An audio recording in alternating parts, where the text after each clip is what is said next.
Olá, família. Boa noite a todos os presentes. Como é que vocês estão? Uma bomba acaba de chegar aqui ao canal sobre o caso Adalberto Amarílio Júnior. Vamos passar aqui agora logo para o caso Adalberto Amarílio Júnior, empresário que foi encontrado dentro de um buraco ao ir em um evento do Autódromo de Interlagos, tá? Adalberto Amarílio Júnior foi a um evento de moto no dia 30 de maio. Desse dia desapareceu. Seu último contato teria sido com seu amigo que estava junto a ele no evento. Por volta de 9 horas da noite, ele teria decidido ir embora. Seu amigo ficou mais um pouco, foi embora por volta de 10h30 da noite, depois de fazer um lanche. Adalberto, então, é, segundo as informações de fonte exclusiva aqui, que vai se mostrar como verdade, não tenho a menor dúvida com relação a isso, dão detalhes do que aconteceu, tá? Adalberto tentou cortar caminho do local do evento para o cartódromo, por dentro de Interlagos. O local estava restrito. As ordens eram para ele deixar ninguém passar, porque havia naquele dia uma certa quantidade de pessoas que estavam tentando entrar por brechas ali na cerca e nos muros ali para adentrar no evento sem pagar os ingressos.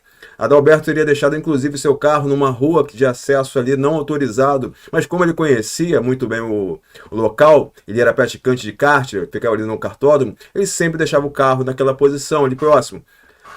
Mas aquele dia, por volta de 9 horas da noite, 9h15 da noite, ele decide ir embora. Então ele pega um caminho. Deixa eu ver se eu consigo dar um zoom maior aqui.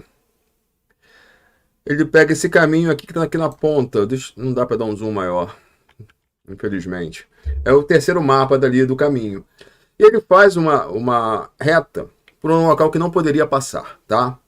Haviam vários grupos de seguranças ali para que impedissem a entrada de pessoas não autorizadas, como também de penetras, pessoas que entrariam pela cerca e pelos tapumes que não gostariam de pagar ingresso. Então, haviam equipes de segurança no local para impedir a entrada de pessoas não autorizadas e também para controlar a festa. Adalberto, aquele dia, tinha consumido algumas cervejas, estava, segundo informações, bastante alterado, tinha consumido entorpecente, não só o que foi falado, tá? Não só o que foi falado, que ele teria fumado uma substância ilícita, mas teria consumido outro tipo. Ficando ali, desejando ir embora, por volta de 9h15, ele pega esse caminho, vai em direção ao local que está seu carro, só que no meio do caminho ele é impedido por uma equipe de, segundo as informações, 3 seguranças. Esses três seguranças, falam que ele não poderia passar por ali, que ele não estava autorizado, que era um local de acesso restrito e que ele teria que dar a volta. Ele começa uma discussão com esses seguranças, dizendo que não ia fazer volta nenhuma, que se ele tivesse que sair de novo, ia ter que andar por quase 15 minutos para chegar ao seu carro, e que poderia ir muito mais rápido, que não havia problema nenhum. Os seguranças, mais uma vez, falaram que ele não poderia passar por ali e que ele teria que dar a volta e não poderia adentrar naquele espaço. Adalberto ficou, segundo as informações, ficou um pouco enfurecido, xingou um dos seguranças. Eles começaram a ficar um pouco mais truculentos, a violência começou a tomar conta da briga. Em determinado momento, o Adalberto teria mandado um desses seguranças xingado, né? Vão tudo se F. Eu tô aqui toda semana. Quem são vocês para fazer isso?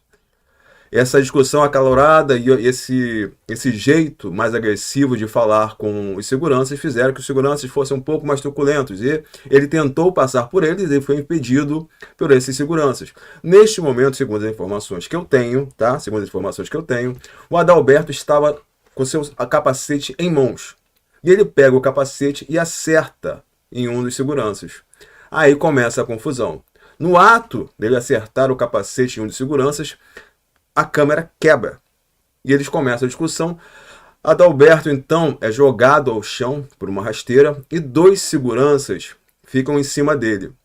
Um no seu joelho, seu joelho não, desculpem, um com o joelho em cima das suas costas, um homem mais forte, que segundo as informações deve pesar por volta de 90, 100 quilos, e o outro ali falando que ele tinha que parar, e ele gritando com as pessoas, mandando que eles iam ver, o outro olhando a cena.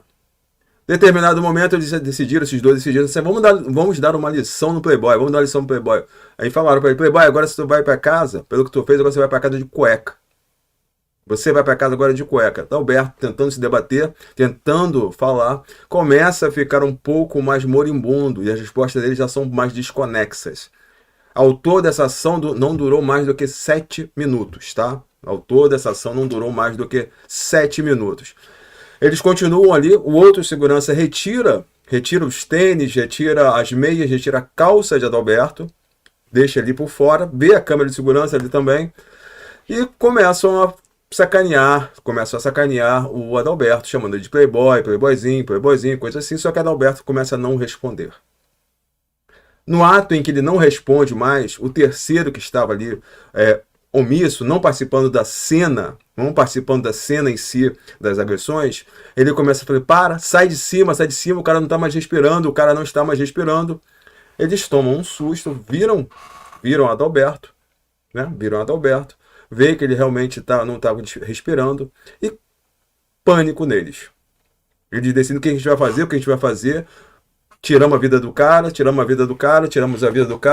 e o outro falando, eu não tenho nada a ver com isso. Aí os outros dois falando, se você está aqui junto com a gente, se você falar alguma coisa, você sabe o que vai acontecer com a sua família. Essas três pessoas são pessoas contratadas ali por diária para o evento, são moradores de uma comunidade próxima ali ao local. A informação que eu tenho é que eles não têm nem o certificado de vigilante, muito menos o curso para grandes eventos, foram contratados apenas por diária pela empresa que estava fazendo ali a segurança do local. Então, já temos um problema aí. Quando eles veem que Adalberto está sem respirar, eles decidem, um deles sabia da obra ali, do local de obra, decidem levar Adalberto para a obra e ali colocá-lo como se fosse um acidente. Pegam Adalberto, levam ele até o local da vala, vem um buraco e colocam ali. Só que Adalberto não chega até a profundidade do buraco, ele fica preso por volta de 2 metros e meio ali, ele não chega até o fundo do buraco e ele fica preso. Pelo que eu consegui entender, Adalberto foi colocado para essas pessoas já sem vida dentro do buraco, tá? Para eles, Adalberto já estava colocado sem vida no buraco. Mas o fato é, o exame de necropsia vai comprovar se ele foi colocado, se ele ainda estava vivo e respirando muito precariamente, ou se ele de fato foi colocado já sem vida. Se ele foi colocado sem vida ou não, isso vai alterar muito pouco a cena, porque a compressão torácica envolvida na cena vai lembrar muito o caso que nós falamos aqui, demos exemplo do George Floyd, só que a compressão ali foi feita na nuca, impedindo a respiração do George Floyd, aquele caso dos Estados Unidos. Dele não, a dele foi em cima das suas costas, impedindo que ele fizesse o ato de expirar e expirar. Quando eles perceberam que o ato ali não havia mais volta, colocaram Adalberto ali, pegaram todos os pertences, tênis, meia, calça, câmera, levaram com eles e deram fim nesses pontos, tá? Deram fim nesses pertences de Adalberto. A cena não foi colocada de forma alguma como latrocínio, porque não foi levado mais nada. E nós podemos até ver aqui o sentido dessa informação quando vemos o capacete dele todo sujo de terra. É o capacete que ele teria usado para se defender ali dos seguranças que estavam impedindo de cortar caminho para um local não autorizado. Agora entendemos como que a câmera saiu do local, no ato de tentar se defender, tentar se desvencilhar desses seguranças. Acertou o capacete a câmera quebrou, os seguranças viram a cena, usaram de força excessiva, imobilizaram Adalberto, colocando-o ao chão, fizeram ali durante a pessoa de 7 minutos, mais ou menos, vamos arredondar para menos de 10 minutos. Depois decidiram ocultaram Adalberto naquele local. Fizeram também, continuaram seu trabalho, foram embora para casa e avisaram, segundo as informações, avisaram ali, ninguém fala nada, ninguém vai saber de nada. Não tem câmera aqui, ninguém pode falar nada. Já sabiam que não tinham câmeras naqueles pontos. Então ninguém vai poder falar nada. Se alguém abrir o bico, a gente já sabe. Só que uma dessas pessoas ali, as informações da comunidade vazaram, vamos colocar assim, e a informação chegou aqui ao nosso canal através de uma fonte exclusiva, altamente confiável, tá? A informação que eu tenho é que essa pessoa, uma dessas pessoas, está com medo de se entregar por conta do um acordo que fizeram entre os outros dois, né? Para que ninguém falasse absolutamente nada. Mas provavelmente essa pessoa deverá ir com o advogado amanhã ou nos próximos dias, né? Eu acredito que amanhã ou nos próximos dias, para contar sua versão dizendo que não participou da CNC, que não colocou o peso, que pediu para parar. Mas de qualquer forma vai ser responsabilizado ali pelo ato. Então, se essa pessoa procurando agora a delegacia, contando a real participação dela, será responsabilizado, mas de menor grau, né? Quanto as outras duas que participaram diretamente do ato, aí nós sabemos o que pode acontecer. É uma informação exclusiva aqui do canal, que chega para vocês de uma forma direta, e que provavelmente amanhã estará colocada em todos os jornais. Vamos aguardar agora se nas próximas horas ou amanhã essa pessoa já irá com seu advogado ao local ao encontro ali da delegacia para dar o seu depoimento e confessar tudo que fez na sua participação e colocando as outras pessoas. Mas o medo dessa pessoa em se entregar fez com que esse depoimento não houvesse ocorrido, porque ele tem medo pela sua família. Faz sentido, né? Pessoas de comunidade, seguranças, não faz sentido. Um crime, sem câmeras, dificuldade da polícia. Já se sabe, o cerco ia fechar em cima dos seguranças, com toda certeza. Mas até saber quem realmente fez foi um ponto chave do caso. Agora já sabemos que foi uma equipe composta por 3 pessoas que foram responsáveis por retirar a vida, pelo menos 2 delas, responsáveis por tirar a vida do Adalberto.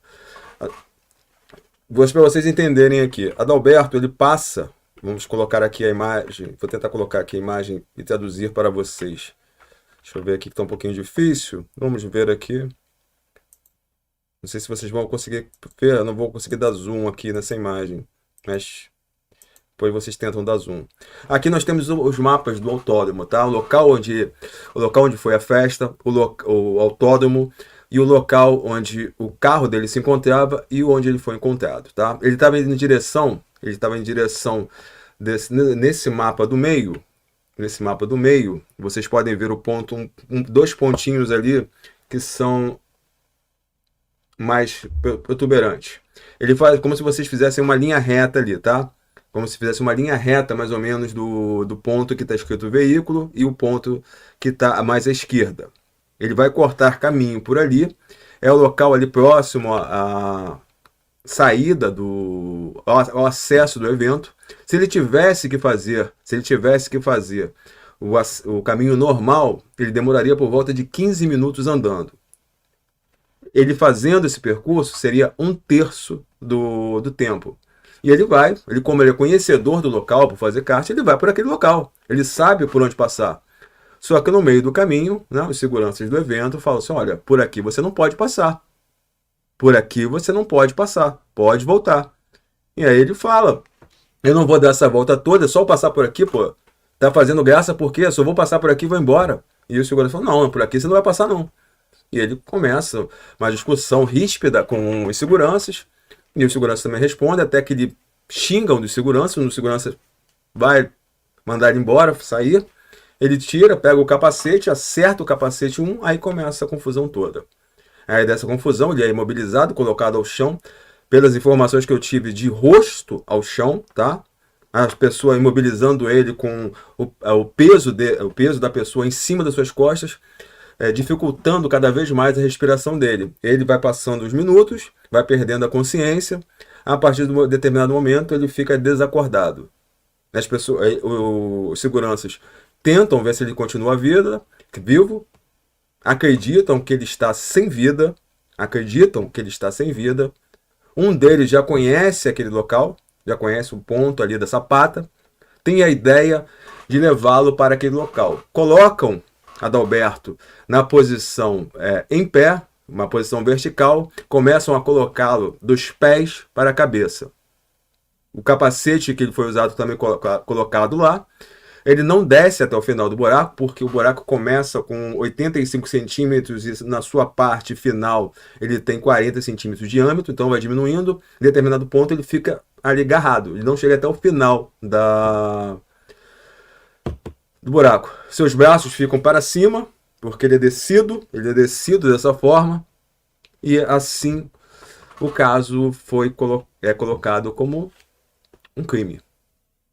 Um crime que não deveria ter acontecido, que não tinha nada premeditado, uma discussão que leva a uma agressão, que leva a uma imobilização e que tem esse desfecho tão trágico. Uma vida perdida por, vamos falar aqui, despreparo do evento, em contratar empresas de segurança que não viram a certificação das pessoas, porque grandes eventos dessa natureza, você tem que ter, até conversei com um amigo meu aqui que me ajudou, você tem que ter seguranças capacitados, até para grandes eventos, e que esses seguranças e vigilantes capacitados, a mão de obra se torna mais cara. Então eles preferem pagar diárias para pessoas ali da comunidade, e o que acontece?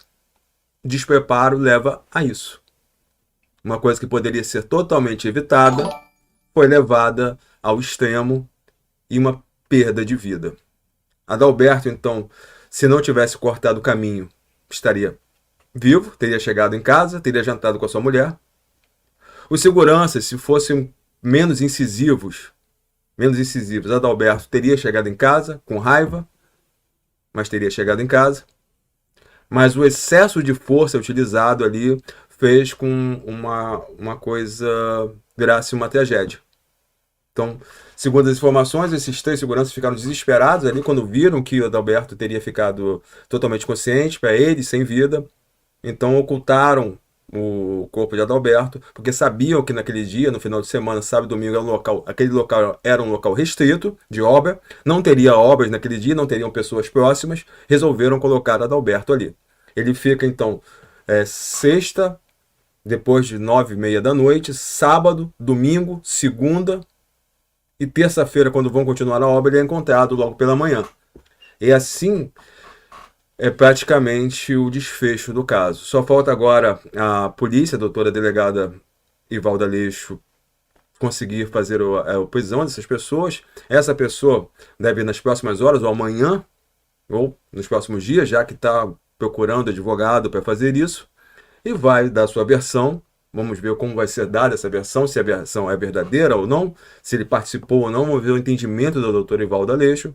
E com esse depoimento, chegar aos outros 2, e aí fazer ali a comparação de versões e entender quem é responsável, qual a responsabilização de cada pessoa, tá? É um caso que poderia ser evitado? Poderia. Tinha que ser evitado? Tinha que ser evitado. De uma confusão, uma pessoa, o Adalberto, sai do local, ele já está praticamente alcoolizado, usa entorpecente, vai em direção ao local que não poderia ir. As pessoas que vão lá também não poderiam usar esse tipo de força. Então, uma série de acontecimentos errados fez com que uma vida fosse retirada. Essa informação da nossa fonte, uma fonte altamente confiável, coloca agora todo o acontecimento em pratos limpos. Evento, segurança, forma, motivação, local, tudo, segundo a nossa fonte, é totalmente já esclarecido. Só é necessário que essa pessoa ou as pessoas se apresentem na delegacia, deem a sua versão e a polícia confirme as versões, ou acrescente ou retire alguma coisa, para o caso ser solucionado e a responsabilização de cada pessoa seja dada, tá? Essa é a principal notícia de hoje, no caso Adalberto. Quero agradecer a essa pessoa que sabe quem é, pela informação, pela confiança, pela parceria, que já passou várias e várias informações que depois vocês viram que a transformação dessas informações se tornou realidade. E mais um caso que nós vemos aqui que poderia ser evitado, tá? Mas é isso, tá? É isso. Muito, muito, muito obrigado a todos. Fiquem com Deus e até amanhã, se assim Deus permitir e quiser.